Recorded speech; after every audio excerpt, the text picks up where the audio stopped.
Eu quero conversar agora ao vivo com o Coronel Tadeu, que é ex-deputado federal e também tem longa carreira relacionada à segurança pública, é mestre, inclusive, em ciências da segurança pública. Deputado, seja muito bem-vindo, prazer recebê-lo aqui, Coronel.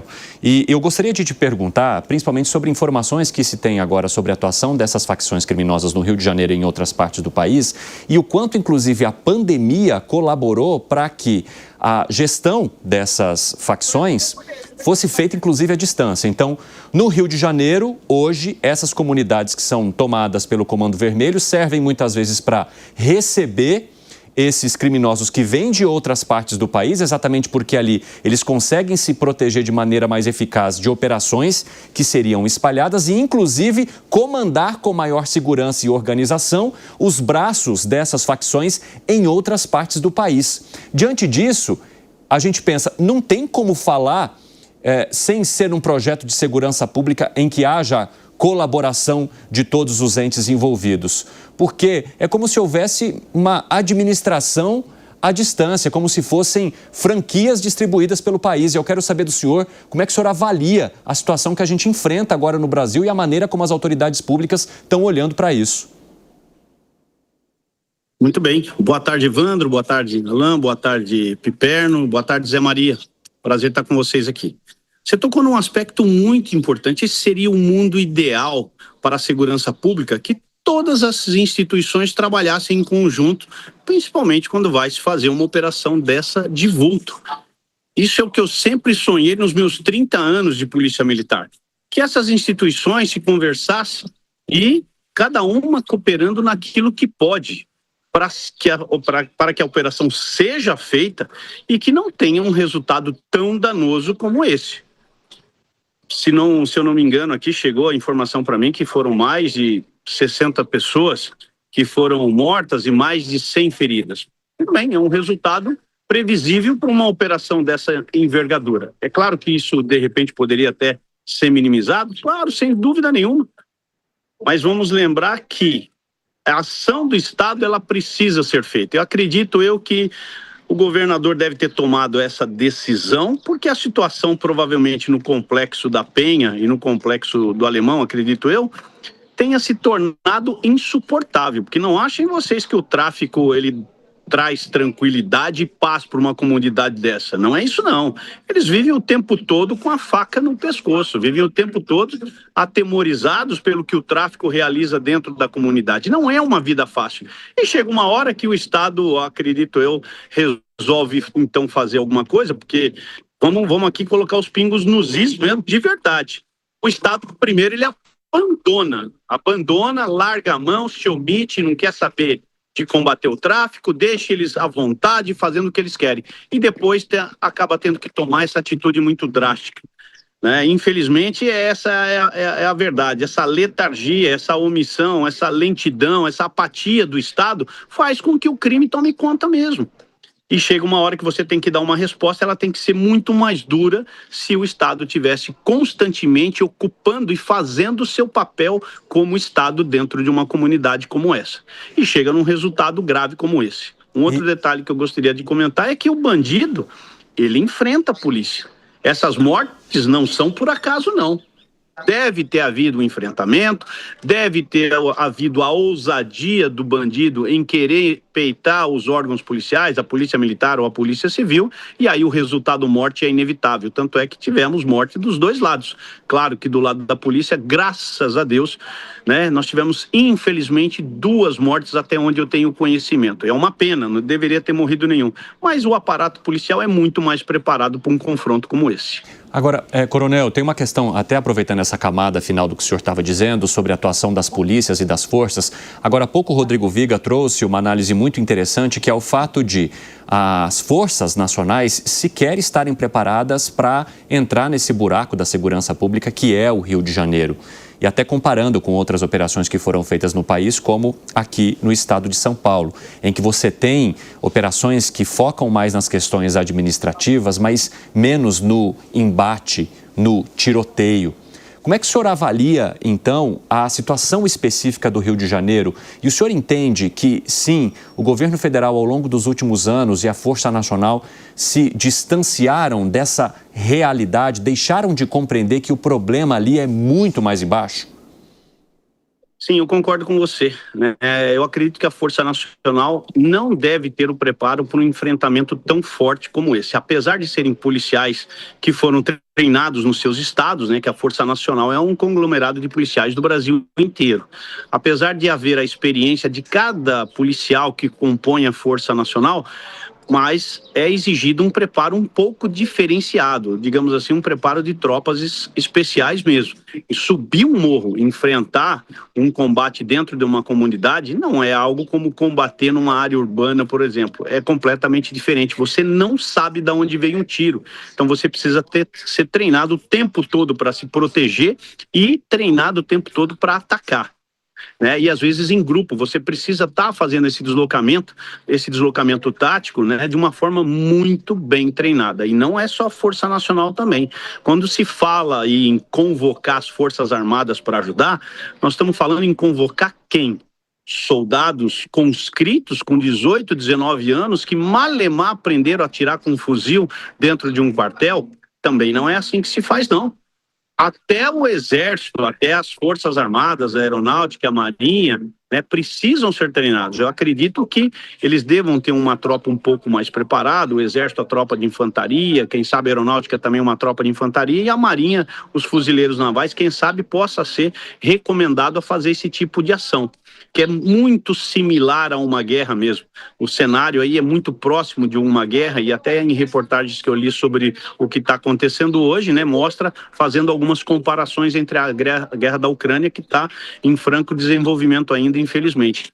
Então, quando você fala em compor mais alguma força nesse tipo de operação, não dá para ser só de conversa de cafezinho, não. Tem que jogar muito bem o que é que vai ser feito para que essas tropas sejam preparadas para o que vai enfrentar ali na frente. Fala, Piperno. Ô, Coronel, boa tarde. O senhor toca num ponto muito importante, que é exatamente a necessidade desse preparo das Forças Armadas para atuação nesse tipo de embate também. E aí, Coronel, queria perguntar para o senhor o seguinte. Recentemente, foram enviadas tropas lá para o norte do país, lá para aquela área lá dos Yanomamis, muito afetada pela ação de bandidos, criminosos que utilizam garimpo, extração e tudo mais, e lá também se trava um outro tipo de guerra, mas um embate muito severo. E há muitas décadas, mas pelo menos uns 80 anos, a gente vê o cinema, a literatura e tal, até de certa forma glamourizar o crime no Rio de Janeiro. Tenho fotos aqui de bicheiros sendo recebidos no Palácio, enfim, no Palácio Guanabara, pelo governador Moreira Franco e tal, né? É porque o crime no Rio de Janeiro, de certa forma, ele teve um convívio muito próximo a, digamos, a parte mais séria da sociedade. E, ao mesmo tempo, Coronel, o Rio de Janeiro hospeda muitas tropas militares, a vila militar é imensa e tal. Já não passou da hora, Coronel, dessas tropas que em muitos momentos não tem lá tanto o que fazer, tanta atividade, passarem a ser treinadas para esse tipo de combate a esse crime urbano? Piperno, obrigado pela pergunta, né? Muito interessante essa sua pergunta, já passou da hora mesmo. As Forças Armadas, em geral, elas poderiam muito bem colaborar com a segurança pública, sem sombra de dúvida.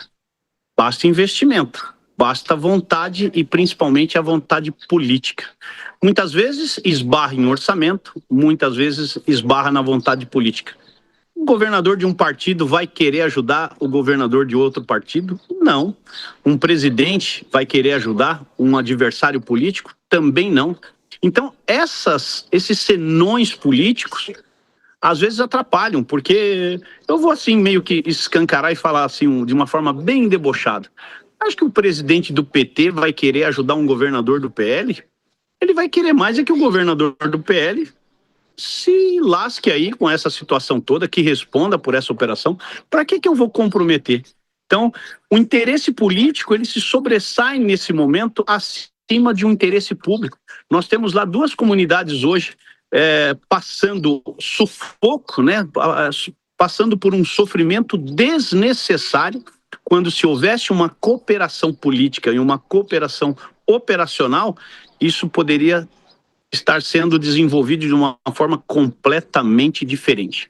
Há muito tempo eu espero o Exército sair dos quartéis, quando eu falo Exército, vamos falar as Forças Armadas, sair dos quartéis e virem apoiar a segurança pública. Mas os estados mais afetados normalmente acabam sendo adversários políticos, e aí aonde acontece essa dificuldade que são causada pelos políticos, porque eu acredito que até entre as instituições até haja uma boa vontade, mas todo mundo obedece ordens, todo mundo, o chefe da polícia de um determinado estado tem um governador que manda e o chefe das Forças Armadas tem um presidente que manda. Se eles não se conversarem, não se acordarem, infelizmente nada acontece. Então nós vemos isso em vários momentos da história, nós temos isso acontecendo no Brasil nesse momento e hoje pode-se dizer até que é um grande exemplo a ser guardado para a gente discutir isso mais à frente. A hora que os políticos resolverem começar a resolver o problema do povo e deixar os problemas particulares de lado, é capaz que isso tudo melhore, esse ambiente se torne muito mais agradável e essas operações possam ser conduzidas de uma forma muito mais eficaz do que está acontecendo hoje. Exatamente, Coronel, né? A ausência de uma política de Estado, né? De um projeto de Estado e apenas um projeto de governo que vai acabando conforme esse governo de turno passa. A gente está acompanhando, enquanto conversamos aqui com o ex-deputado federal Coronel Thadeu, as imagens da operação desse dia que levou a mais de 80 pessoas presas e há atualizações ainda de informações. Daqui a pouco a gente vai voltar a falar com o nosso Rodrigo Viga. Houve também mais de 60 mortos envolvidos nessas operações ou nessa mega operação conduzida pela Polícia Civil e pelo BOP. Infelizmente, 4 policiais morreram, 2 policiais civis e 2 homens do BOP. E o que a gente acompanha nessa tarde é o desdobramento, inclusive envolvendo as falas do Ministério de Segurança Pública e Justiça. Você que nos acompanha pela rádio, muito boa tarde para você. Bem-vindo e bem-vinda, é bom ter vocês aqui nessa terça-feira e a gente está discutindo justamente as consequências e até o rescaldo dessa mega operação realizada hoje no Complexo da Penha e em outras comunidades ali no Rio de Janeiro. Coronel Thadeu, ex-deputado federal, está conversando aqui conosco e quem vai te fazer uma pergunta agora é o nosso comentarista Alan Gani. Vai lá, Gani. Boa tarde, Coronel. O senhor teve experiência legislativa, o senhor teve também experiência operacional e tática. Com essa sua experiência em diversas áreas, se o senhor fosse ministro da Justiça, por onde o senhor começaria os trabalhos? Dado que segurança pública, os recursos também são escassos, existe uma ordem de prioridade, por onde o senhor atacaria o problema primeiramente? Alan, boa tarde, obrigado pela pergunta. E pode me colocar também se eu fosse o comandante ou o ministro da Defesa. Tanto como ministro da Justiça como ministro da Defesa, eu já determinaria imediatamente para a minha tropa se preparar, embarcar e seguir para o Rio de Janeiro. Colocaria todos eles ali no Forte de Copacabana, aguardando um chamado do governador do Rio de Janeiro, Cláudio Castro, para dizer, estamos aqui, eu tenho 2, 3 mil homens à sua disposição, quero ajudar. Vamos ver o que a gente pode fazer de melhor para a gente prender esses bandidos, né? Vamos falar bem claro, prender esses bandidos. E quanto mais bandidos presos, melhor. Vamos combater o Comando Vermelho, que não pode mandar no Estado em hipótese nenhuma. Então eu deixaria imediatamente, agora eu digo para você, possivelmente não tenha nenhum homem da Força Nacional nesse momento do Rio de Janeiro. Mas em 2, 3 horas de voo, eu tenho certeza que eles desembarcariam ali em Congonhas e estariam à disposição com toda certeza. Agora, soldados, militares das Forças Armadas, eu não tenho a menor dúvida que deve ter pelo menos uns 10 mil no Rio de Janeiro. E o que estão fazendo nesse momento? Aguardando ordens? É essa letargia que me incomoda. O Zé Maria Trindade falou aí agora há pouco dessa falta de comunicação, que é um absurdo um ministro dizer que não tinha conhecimento disso, muito mais o Ministério da Defesa, o ministro da Defesa, né, que o Lúcio, até me fugiu o nome dele aqui agora, Mas eles não podem alegar que desconheciam isso, não dá. Eles têm órgão de informações, têm serviços de inteligência, né? É muito grave um sujeito vir para a imprensa e dizer que não tinha conhecimento disso. Tem estrutura, as Forças Armadas e as Forças Nacionais precisam operar em estado de emergência, e esse é o caso de um acionamento rápido. Você imagina você explicar por um dono de um prédio que está pegando fogo que o bombeiro não sabia no fogo, não sabia o que estava acontecendo? Não, o bombeiro mantém prontidão 24 horas por dia para atender qualquer necessidade em qualquer lugar do mundo, né? E agora um ministro saber que não tinha esse tipo, não sabia desse tipo de operação que iria acontecer, sabia sim. É que eu acredito que o interesse político está à frente, Alan. Então, essa seria a minha postura como ministro, né? É mandar embarcar a tropa o mais rápido possível e se colocar à disposição, porque você está oferecendo ajuda. A decisão de aceitar ou não a ajuda é do governador, mas eu tenho certeza absoluta que ele não recusaria, muito menos da Força Nacional e também das Forças Armadas. Coronel Tadeu, ex-deputado federal, muito obrigado por conversar conosco aqui no nosso 3 em 1. As portas estão sempre abertas. Até a próxima. Muito obrigado, um abraço a todos aí, bom programa. Obrigado.